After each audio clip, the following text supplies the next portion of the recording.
Hi, this is Peyton with Girls Gone Right. Hey, and this is Megan. Welcome to our pop culture segment. Before we get started, make sure that you subscribe to our channel.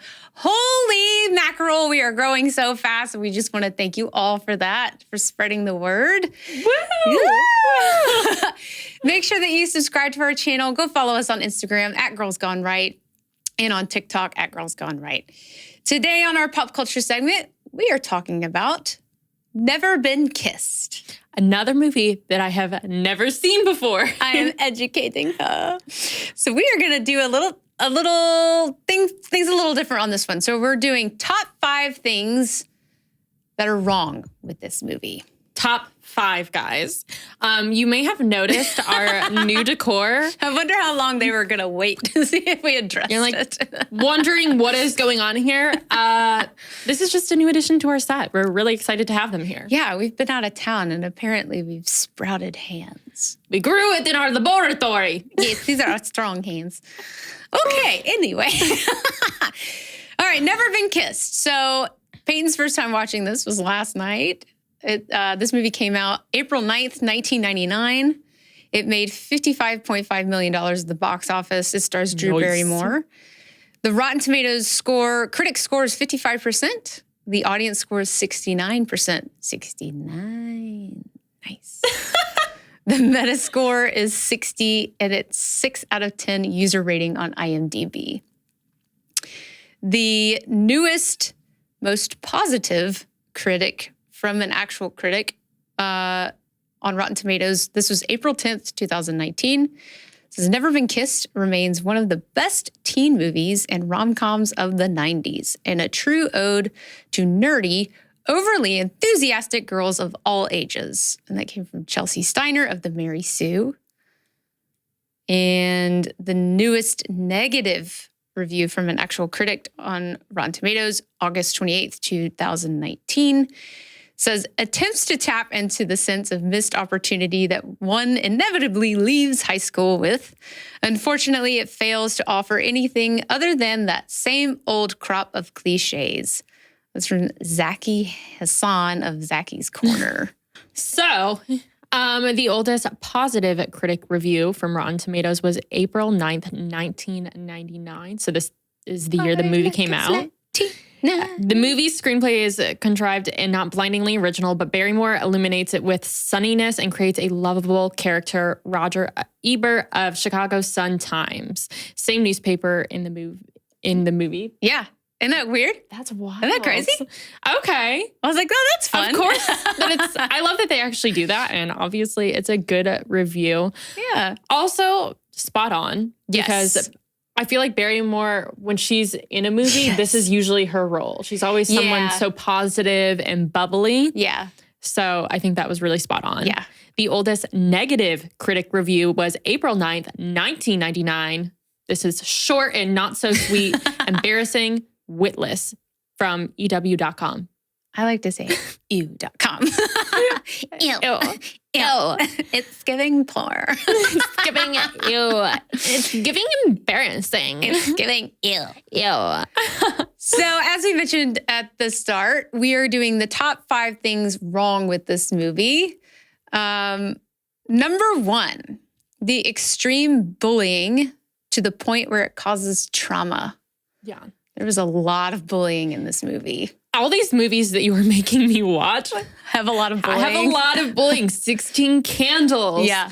And I think it's just because it is, when you're in the high school environment, you depict it with bullying. Yes. And all of the characters, you have to have like the evil character and you have to have someone that's the victim. So this is how they create that in high school scenarios. So it's your typical high school movie, especially back in the day, 1999. It was like before social media. Everyone did bully each other like that. Oh, yeah. Well, I think what they did a great job in this movie, I know we're talking about the wrong things, but I think they did a great job of really setting up her character as being super lovable. Yeah. And you automatically like love her right off the bat, and you feel bad for her immediately when they start doing the flashbacks. Yeah. So some of the things that they did to her, in high school when she has a flashback, they poured a Sprite into her backpack while she was walking down the hall so that when she stopped, her backpack soaked up all that Sprite and it made it look like she was peeing. It was just so mean. Horrible. It was horrible. Then the popular group goes around school telling everyone that Billy, the heartthrob that she's in love with in high school, is going to ask her to the prom. And so everyone's speculating that she's going to be like the most popular girl in school, but really it's just a prank. Yeah. And when he goes to pick her up for prom, he rolls up and throws eggs at her. And it's really, really heartbreaking to watch. But if it were today, kids would just blast it on social media and ruin your life. Yeah. Like the egg scene, kids would probably do that, but they would have somebody like ready with their phone out videoing it. Yeah, it would be a TikTok. Yeah. Oh, yeah. And also, I think that we live in a culture where kids are way more sensitive and we are more bullying aware. So if this is on TikTok or social media, a lot of people will stand up and advocate against it. Yeah. So I don't think we see as much bullying in this style. No. Like physical bullying. Maybe we see it more so with like comments on social media, things that are a little more easy to ignore. This not so much because it's your environment. You have to go to school. And I don't think we see this as much because everyone's kind of a squish nowadays. So you can't say anything mean, let alone do anything mean where someone can like clip it and it's going to go on the internet. Because speech is violence. Yeah. Were you ever bullied in high school? Yeah. Yeah? Or was it like mean things like this or how did you get bullied? It was never like pranks. It was comments. Okay. I never was pranked. Like I never was tripped in the hall or like nobody ever kicked me on my back or anything like that. It was more just mean, hateful comments about maybe the way I looked or dressed. Yeah. Which to a young girl, a teenage girl, can be very detrimental. Yeah. Very traumatizing. I honestly, to anyone that went to high school with me, correct me if I'm wrong, I don't know. I mean, I'm sure I was bullied in high school. I just think that I also was like the kid that really didn't care. It got to that point for me, yeah. Like you could probably make a comment to me. I did actually get bullied a lot in junior high, more so than high school because I was very like short and tiny. Like it looked like I didn't hit my growth spurt until literally like my senior year. I was really tiny. Yeah. And so that's what I got picked on about was that I was so small and people were like, you're never going to get boobs. Yeah. I would actually get called, here's what I got called in high school, flat chested. Oh, I was called no butt Meghan. Oh my gosh, no butt Meghan and flat chested over here. You want to trade?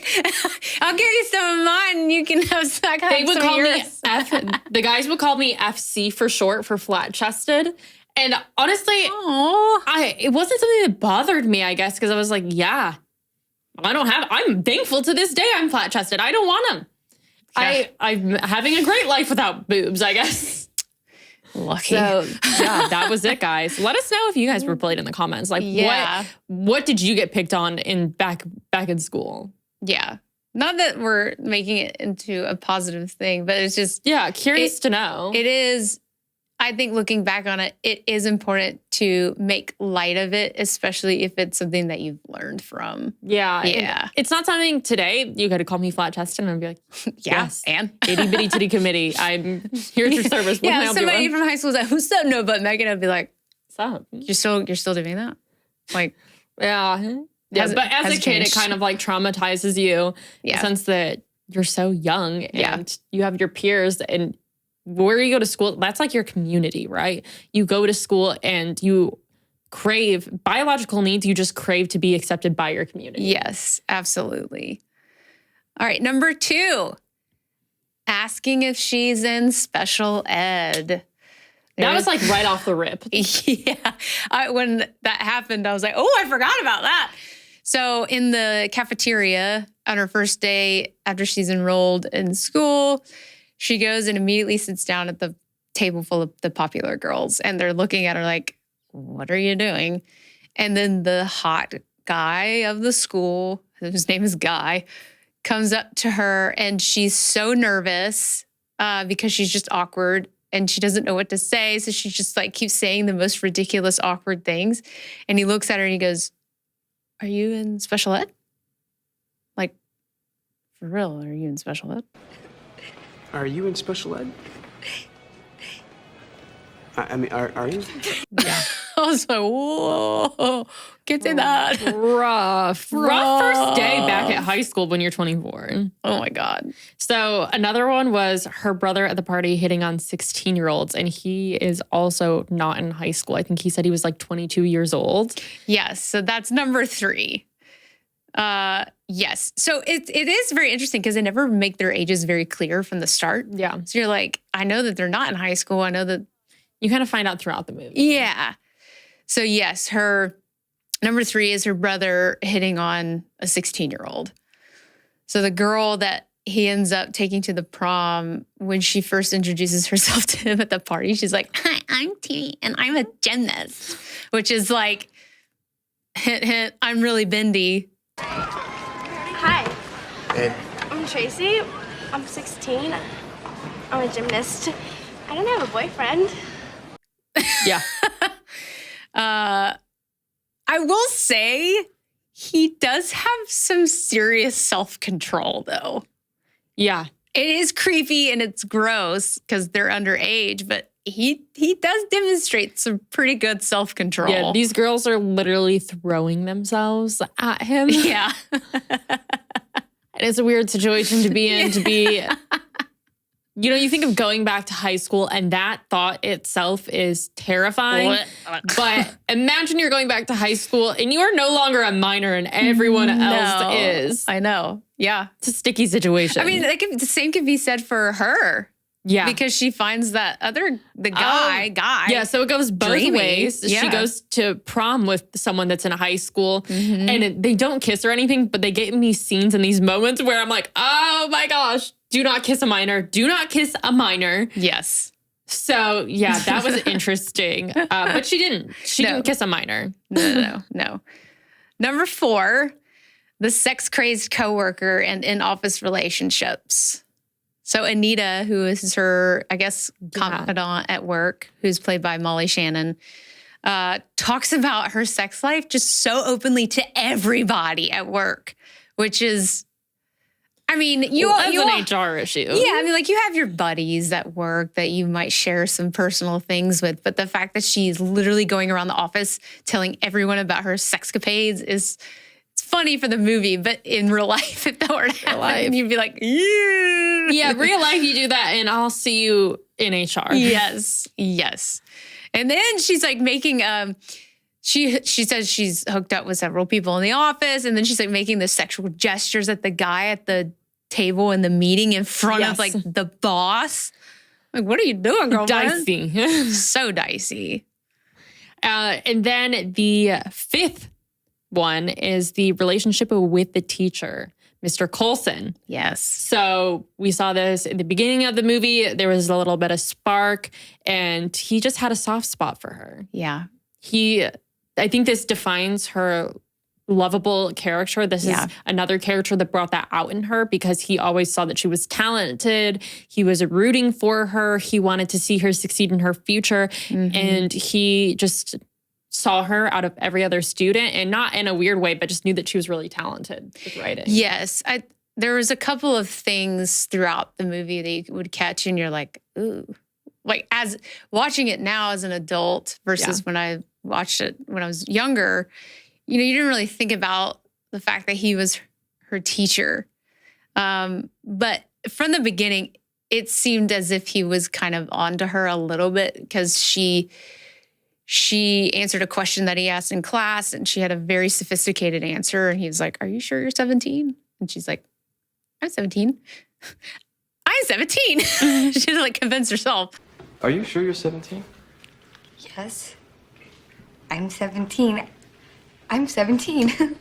And then at the reggae club, he doesn't immediately introduce his girlfriend as his girlfriend, which is, I mean, that's kind of, I would say both men and women do that when they're like not really interested in who they're dating. And they're like, oh, this is my If friend. you are going to like a party or somewhere with your significant other or someone that you've been seeing and you get introduced as your name, like, hey, this is insert name here, or hey, this is my friend, oof. Yeah. That is a red flag. And you should be worried if a guy is wanting to pursue you like that. He's like, hey, this is my girlfriend. Or my I'm date. Fine. Yeah, this is my date. I'm Yeah. fine that everyone knows what my intention is here. But if he's introducing you as, hey, this is Meghan. Yeah. Like, okay, and who is Meghan? Who's that? Who am I? Just guess. So yeah, he didn't introduce her. And then he hops on the Ferris wheel with her after the guy operating the Ferris wheel is like, single woman here and riding alone. And he is riding with her and he's like really being nice and saying all these really great, sweet things about her going to college, which we know that she's already been to college, and speaking about her writing and how talented she is. And he says, when you're my age, guys will be lined up around the block for you. And she says, well, you have to say that because you're my teacher. And then he says, actually, I shouldn't be saying that because I am your teacher. Accurate. Yes. Yes. Very, very accurate. So it's almost like right in that moment, you knew he was catching some feelings for her, which is inappropriate. Yeah. Yeah. So I wonder, just going through all of this, although this movie is like a classic and it's made in 1999, is it somehow pushing a dark agenda by showing children that it's okay, even if, she is actually of age, but her character played a high schooler? Yeah. Is it indoctrinating our children to allow them to imagine relationships with your teacher like that? It puts it in your head that it should be like a fantasy type thing. I mean, I would say that time period, a lot of scandals came out of teacher-student relationships. That's true. And maybe they were trying to normalize it. Back then, we just didn't look at it in that way. Yeah. Which, I mean, to be fair, and we've said this before, like movies are movies and they're meant to entertain us. And we knew from the start, like, she's 25 and she's not 17. Like, we know that. But however, The teacher didn't know that. And in fact, like, after the big reveal, he makes a comment that he can't look at her the same way anymore. And I'm like, is it because she lied or is it because she's not 17 anymore? So honestly, it was kind of cringy because at the end, when he comes, they have like a countdown of meet me here at the ballpark, and he ended up being her first kiss. But the creepy thing is, okay, so she was your student and now she's not, but you were sexually attracted to her all along, and that's admitting that. Doing that thing is admitting that you were sexually attracted to a student, which to me, as a reporter, as she is, that's a scandal. That will get him behind bars. Yeah. And I mean, as the teacher and as the school administrators looking at that in that way, I mean, he would probably be fired. Yeah. And I not saying that it is indoctrinating, but I think that that is something to think about because many of you guys have seen Pretty Little Liars, and I forgot her name, but one of the girls was dating the teacher Ezra. Oh, yeah. And she was in high school, and this is like something that's like, you're seeing it like it's normal, like it's a normal high school thing. Who's dating this teacher? He's hot, he's single, someone's got to be dating him. Yeah. That is so wrong to be putting on like a TV show and letting all these children see it, because even if, it's a fantasy, it's not real, it's entertainment, it still gives younger children or just young adults or children this thing in their head that it's okay to imagine this. It plants a seed. Yeah. It plants a seed of destruction and plants the seed of just inappropriateness. And I don't think it stops there at just seeing teachers like having a sexual relationship with them. I think it seeds this thing that the thing that you cannot have is desirable. Like this naughty thing is you should be sexually attracted to because it's naughty.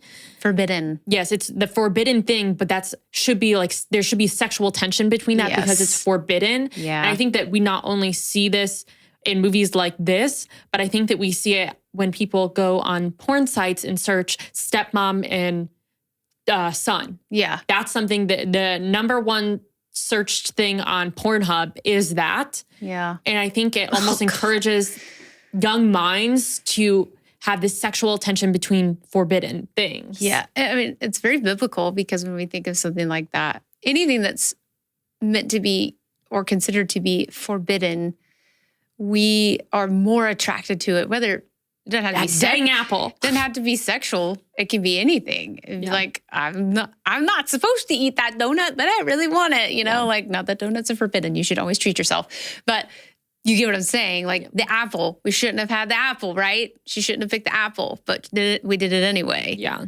So it's that forbidden thing. But with these small things that we see in movies, it's planting like Easter eggs. Yeah. Planting that seed of, okay, well, it's forbidden, but what about if you had it? Yeah. So that was just something interesting. Yeah. A different angle. Yeah. So here's a few things that we found to be acceptable. We've kind of had a touch and go of things that we liked about the movie throughout that discussion. But one thing we liked is having sex ed in high school. Not elementary school. Yes, that was the number one thing that I saw. 17 years old, great age to have the talk about sex because obviously kids are going to have it, especially at that age. It's what they're going to do. Yeah. The hormones, whatnot, you should be giving that talk to them at that age. However, what's not okay is doing it in elementary school and worrying about who at the age of like 10, what they want to have sex with. Like, okay, that's just irrelevant at that age. You shouldn't be thinking of that. So it was refreshing to see this. So when I was in high school, we had health class, and in health class we had a month or so where we talked about sex, and we went through all the gross stuff of it too. But we had a guy come called Reed the Rape Guy. Read the Rape Guy? But look at me now, over 10 years later, I still remember it. Look at me now! Look at me now! But yeah, he would come in and he would give a serious discussion about rape, but he made it, I wouldn't say interactive, but he delivered it in a way that made high school kids actually listen. Yeah. That was so Isn't that crazy? Read the Rape Guy. But if you're watching this. We learned a lot. He was very captivating because he was funny. Yeah. But he would come in and he would give a spiel and we all learned from it. And it was very memorable. And I think something like that as a high school student, 16, 17, 18 years old, that stuff sticks with you. Yeah. Because you're so, especially when it comes to sex, you're so susceptible and you're like a sponge soaking up all that you can. Yeah. So one of the other things that we thought were acceptable was the sex scene, basically when they're talking about it in the classroom and they're talking about penguins and how they wait until they find the right mate to essentially have sex with them. And she's talking about that she wants to wait until she finds the right person. That's why she has never been kissed. Yeah. And it's about waiting until you find the right person to share that moment with. And I thought that was so refreshing to hear because when you watch Euphoria, this insane show on HBO with Zendaya and other wild characters, just being extremely vulgar, having sex in the hallways, and it's sex everywhere you look. Whoa. It's inappropriate sex. It's sex. One of the girls, I think in one of the first seasons, has sex with like an old man, and she's in high school. There's a transgender in there. It's like all of these things. It's like, how much crap can we throw in one show? Yes, it's extremely it's toxic. HBO, so that doesn't. And they're young kids just out there having sex with whomever. It doesn't matter. They're having sex with girls. It doesn't matter because sex is sex, apparently. So it was interesting and refreshing to hear her talking about sex in a very pure way. Yes, I agree. And that kind of goes into the next one that we found acceptable was just the purity of this movie overall. Like never being kissed at the age. She's 25 years old, hasn't been kissed at all. But there is a little part at the beginning where she's talking at lunch with her two coworkers, and she goes into this big explanation of how she's kissed guys. You don't believe her though, but she's never had that feeling. She's never felt that it.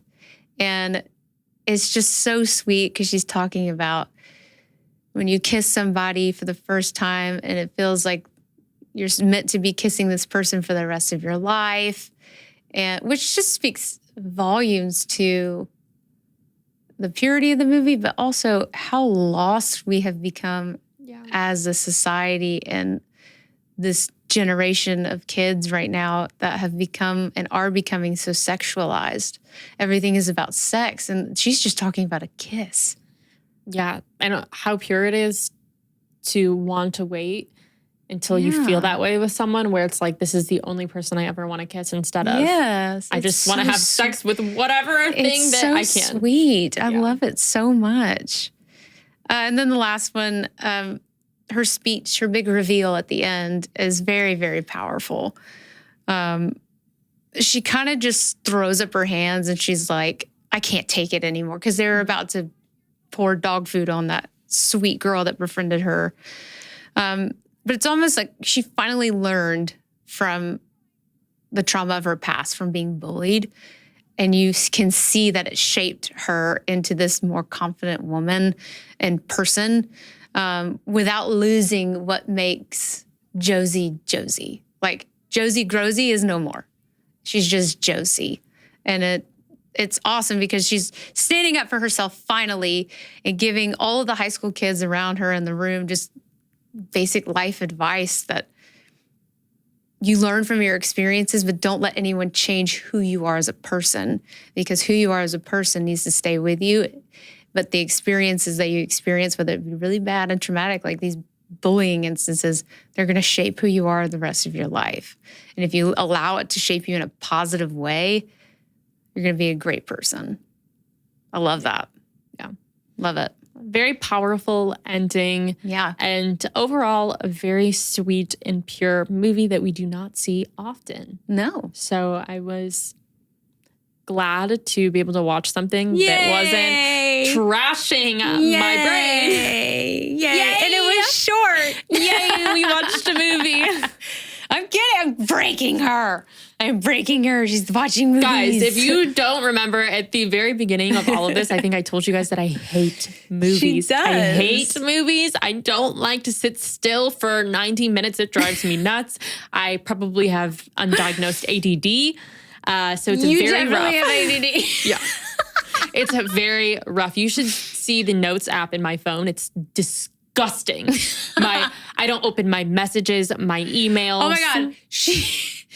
Disgusting. We were out of town last week and she was pulling something up on her phone to show me, and I saw that she had like 400 text messages. And I go, excuse me, you need to go through those. It's so bad, guys. I have really bad like ADD. I don't know. It's undiagnosed, so we can't be too sure. I will commend you for not opening the text messages, because I am bad about opening text messages and be like, I'll respond later. I'm a swipe down gal. Like, I'll swipe down and see it, and then I don't actually ever open it. So, guys, don't worry if you're texting me. I probably see it. She's probably seen it. She's just not responding. I know. I'm working on it. I'm more important. She responds to me. You're my pinned. You're my pinned message. You're pinned too. If you're pinned, I'm going to reply to you. That's why I pin people. Am I pinned? Oh, wait, not that one. This one. I'm pinned. Yay. High five. Yay! It's a strong hand. All right, guys. We'll see you on the next one. Bye, guys. Bye.